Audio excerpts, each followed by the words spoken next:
So today I'm gonna be filming my January wrap-up. Oh my god, I have like cat hair in my mouth. Yeah, so I'm gonna be filming my January wrap-up. If you're wondering why I have these random red marks on my face, it's because it's absolutely freezing outside and I am paler than a bag of white flour. So anytime I go outdoors, I get really bad windburn, as you can tell. But yeah, I have no idea how many books I read in the month of January. If you want to know, you can count as I show them. But I'm going to try to do this video really quickly because I don't feel like editing for a really long time. Also, I didn't feel like filming in my room. It was not clean and I didn't feel like cleaning it. So we're down here in this like sunroom area sort of thing. I saw like a person in the viewfinder. So the first book that I read in 2018 was Shadow and Bone by Leigh Bardugo, which is the first book in the Grisha trilogy. Shadow and Bone is about like this place that's like sort of like imperialistic Russia. So here it is, and basically there is this like swath, whatever the word is. There is this like thing of darkness that sort of cuts Ravka, which is the main country, off from all of its ports, and there are these monsters inside called Volkra that will eat you if you go inside. But basically, our main character, Alina, who is also a bag of white flour, she essentially goes into the darkness with, like, these people to, like, for some mission. I forget what it was. I read this book, like, 2 months ago. But she basically goes in there, one of her people gets attacked, and she's able to gather this light that emanates from her body and basically save her and her friends by, like, scaring the Volkra away. And then she basically gets invited to this place called the Little Palace where the Darkling lives. And he essentially tries to like help her with her powers. And then there's this thing that they need to find that will really help her get her powers back. And the Darkling wants Alina to help him get rid of the swath of darkness. I ended up giving it 3.25 or like 3.5 out of 5 stars. It wasn't the best, and I do see why people don't enjoy it. But I will continue on with the series. I'm currently halfway through Siege and Storm. I was going to binge them all, but the world had other plans. But yeah, it was okay, pretty decent. Not the best, not the worst. Very much like a 3. Next, I read Cinder by Marissa Meyer, which is the first book in the Lunar Chronicles. And basically, it is a post-World War IV It is a post-World War IV reimagining of popular fairy tales. So this book is obviously Cinderella. The subsequent books are other fairy tales. But we basically follow this main character named Cinder, who was a mechanic. Yeah, I don't want to say anything more, mostly because I don't remember all the explicit details, but also because I don't want to give too much away. It was very much like a 3.75, 4 out of 5 stars. Not the best, not the worst. There is a squirrel very high up in that tree. Anyway, I don't know why I'm getting so off topic. It's because I'm sick and I have like short-term memory loss and I forget I'm recording. But yeah, it was good. I would recommend it and I am going to continue on with the series, just not immediately. Next, I read A Darker Shade of Magic by V.E. Schwab, which is the first in a science fiction fantasy adult series. But essentially this book, or this world, it has 4 parallel Londons. There's Red London, Grey London, Black London, and White London. And I actually have some like minor tea to spill with this series. I originally gave this book, the first book in the series, 5 out of 5 stars. I forgot to mention, I reread this book. Because I just wanted to like re-experience the series a little bit more. I originally gave it 5 out of 5 stars when I read it, but now I'm lowering it to a 4 out of 5 stars. Just because I feel like the magic system could have been better explained in this book, but it is basically about this main character named Kel, who is one of the last Antari, which are magicians that can travel in between the Londons, and he gets into possession of something that he really shouldn't have, and before he can get rid of it, he is pickpocketed by a cross-dressing thief named Delilah Bard, and he has to take her on the journey to bring it back, to bring this like item back to where it belongs. I would really recommend this series. The series does improve a lot more, and I don't know if I'm gonna like continue to reread the series, but I did enjoy my reread of this book. Next, I read The Mermaid's Voice Returns in this one by Amanda Lovelace. I got this as an ARC on NetGalley, and I like this series. I haven't had the best relationship with poetry recently, so I mean, I don't know. I don't know. But I did end up like enjoying this book. It is a very much 3-star series for me. Yeah, I kind of just read it because I was like looking for some poetry, and I thought I was gonna enjoy this one even more than the others, but it was like pretty generic poetry, honestly.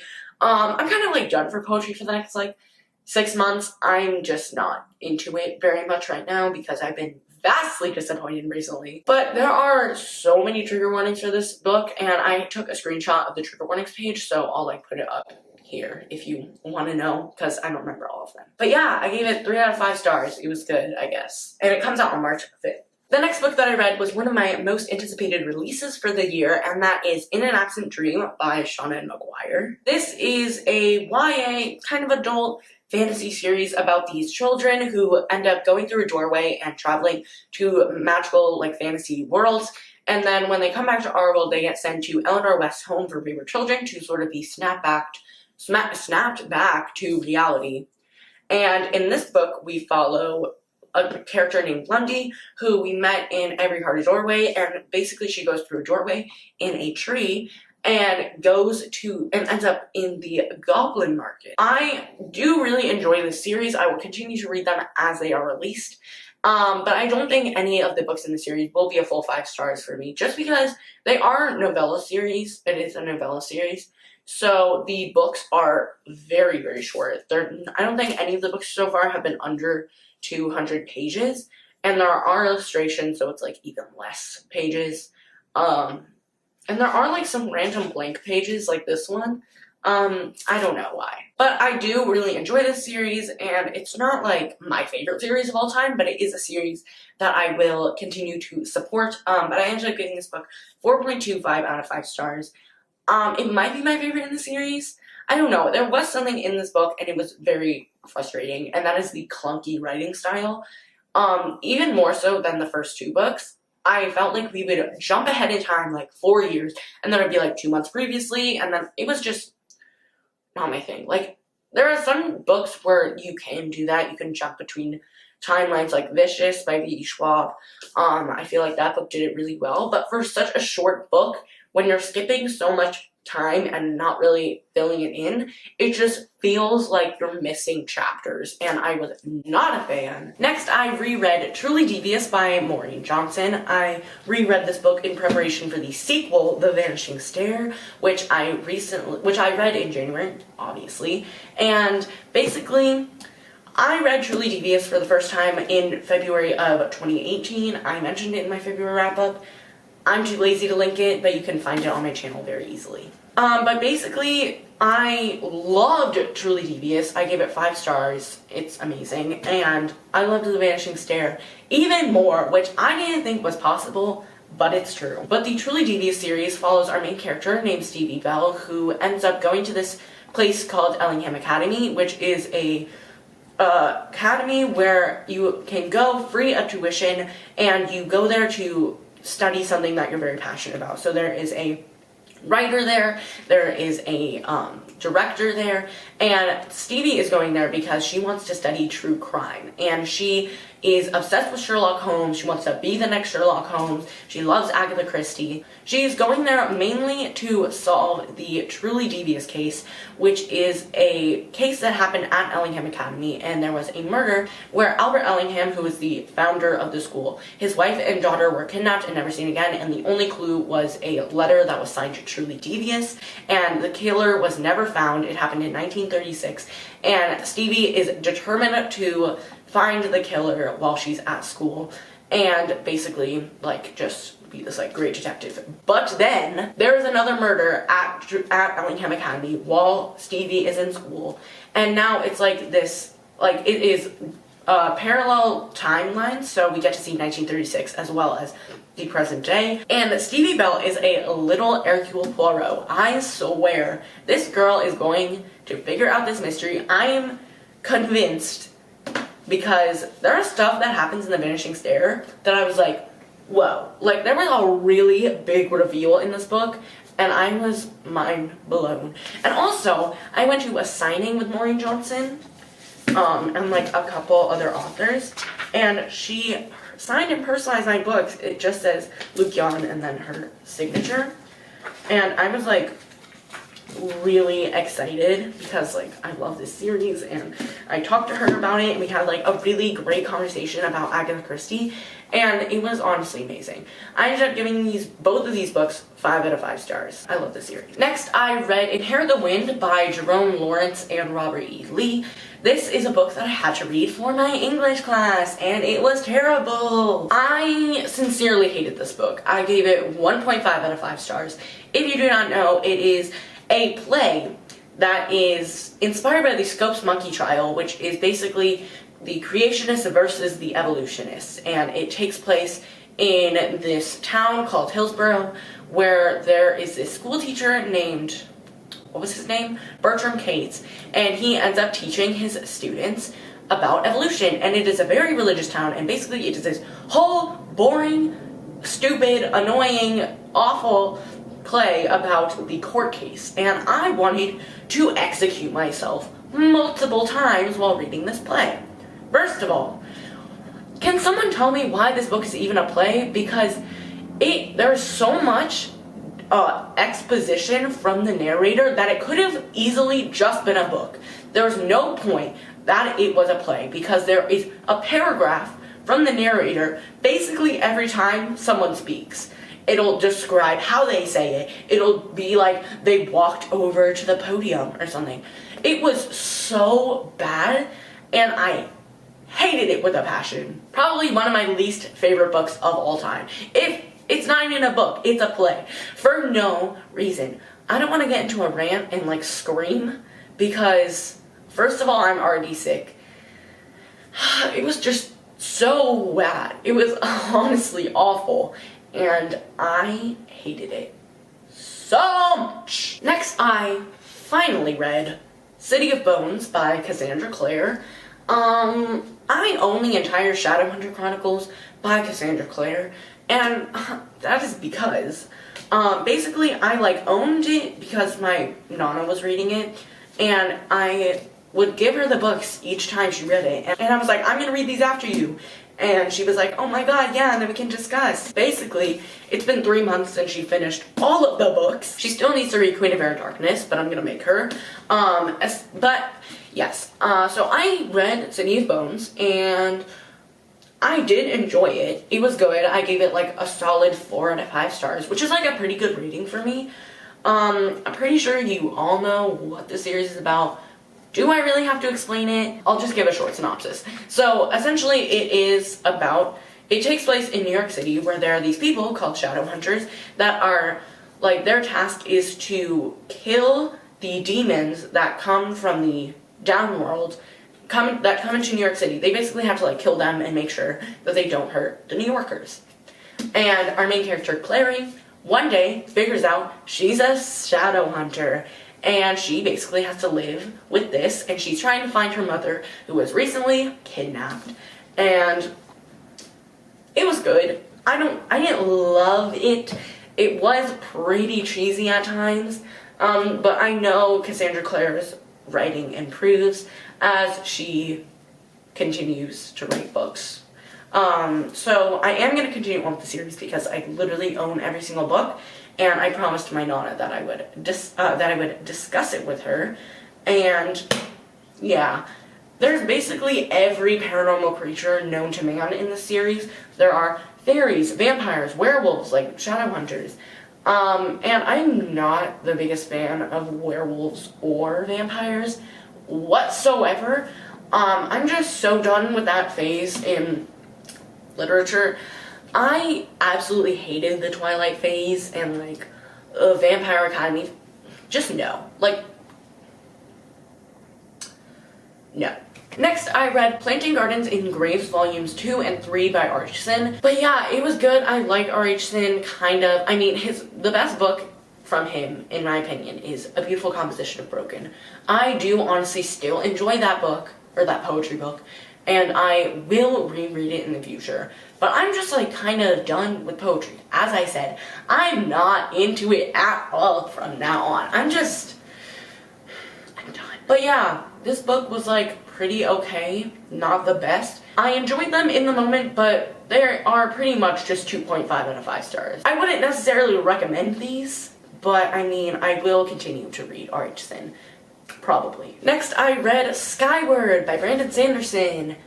And I also didn't enjoy this one. I was so sad. I was so ready to love this book. But it was basically just like 500 pages of nothing. I am gonna be the first to say it. Everyone is obsessed with this book, and I don't know why. It is 500 pages of inner monologue and expositional dialogue of, it's nothing. And basically, it's about a main character named Spencer who lives on this other planet. What is it even called? I have absolutely no idea. But there are these things called Krell, which are basically like aliens that come down onto her planet and will attack people. And there are these pilots, and Spencer's father was a pilot, but he betrayed his people and he was named a coward. Spencer wants to be a pilot, but she has a lot of trouble and like conflict with that because her father was like called a coward a lot. And it was so boring. Like, I gave this book 2.75 out of 5. I would give it a 3 because of the ending, and I'm kind of leaning towards a 3 because overall, like, it was fine, but I don't think it deserves a 3-star. And it's really sad because this book is signed from Brandon Sanderson. It was one of 4,000 copies that were signed, and I just don't... the ending was good.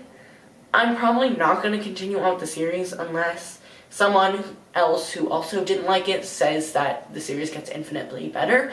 But if that doesn't happen, I'm probably done with the series. And I don't know what to do. Like, I kind of want to get rid of it, but it's signed. I don't know. I still have some feelings to mull over on it, if I'm gonna get rid of it or not. Next, I read The Body in the Library by Agatha Christie, which is another mystery book, and I was just having withdrawal from mystery after reading The Vanishing Stair. So I got into The Body in the Library. And I read this book in a day, because I had got it from my library, and hence why I don't have a physical copy. And it was actually, like, pretty good. Like, I will applaud it, and I gave it 4 out of 5 stars. And, it's basically just about this family called the Bantries, and they basically find a woman in their library, dead, who they do not know. She's a victim of strangulation, and they call a friend of theirs called Miss Marple, who is a detective that will trying to figure out the murder. And I did really enjoy this book. I read it in a day, which I think is the best way to read Agatha Christie's books. Every Agatha Christie book that I've read, I read it in a day, and I think it is so good. Like, it's so fun to read her books on one day because you get to start to finish. And her books are also pretty short. Like, this book was like 210 pages, maybe at max. And it was actually, like, I really enjoyed this book. It was good, and I would recommend it if you're looking for a fantasy book. Or no, what? A mystery book. It is not fantasy. What did I just say? And the final book that I read in January was Before She Ignites by Jodi Meadows, which is the first book in the Fallen Isles trilogy. And I really enjoyed this book too. I gave it 4.5 out of 5 stars. So close to a 5, but it just wasn't there for me.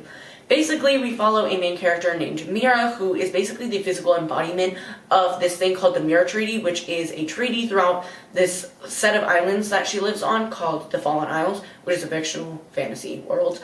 And basically, she is, like, it is this thing that sort of, like, protects the dragons and, like, unites the islands. And basically, she finds out a secret that sort of contradicts what she and the treaty are very strong believers of, and so she is sentenced to the pit, where she is sort of just like interrogated all the time about like what happened. And on the back it says, I shouldn't have told the truth, but I did. And it's kind of hard to explain this book in a way that does it complete justice, but I really enjoyed this book. And I think that if you're looking for a YA fantasy that has a lot of dragons in it, and also has like a really fierce heroine, and there is diversity in this book. Our main character, as you can tell from the book, is dark-skinned. I don't know if she's I don't know if she's African black or American black. I can't really tell from the cover, and it doesn't really go into description because it takes place in a fantasy world. But also Mira suffers from severe anxiety and she counts like compulsively, and she basically is having like a really hard time because she doesn't have her anxiety pills with her in the pit, obviously, and she doesn't have her therapist with her. And honestly, I loved this book. And I'm currently reading the second book and I am really enjoying it. And I would recommend this book. And I tabbed something in this book. And it says, "A dark chill ran through me as Lex drew my gaze once more. Rope bound her wings tightly to her sides. A steel muzzle caged her jaws. Something that would never have been possible even a decade ago." I'm crying. But yes, that is it for my January wrap-up. This took so long and I'm going to hate myself editing. But yeah, that's it for this video. And I'm gonna go and like take a nap right before I edit this video and upload it tomorrow. Yeah, that's it for this video. Thank you so much for watching, and I will see you in the next one. Bye!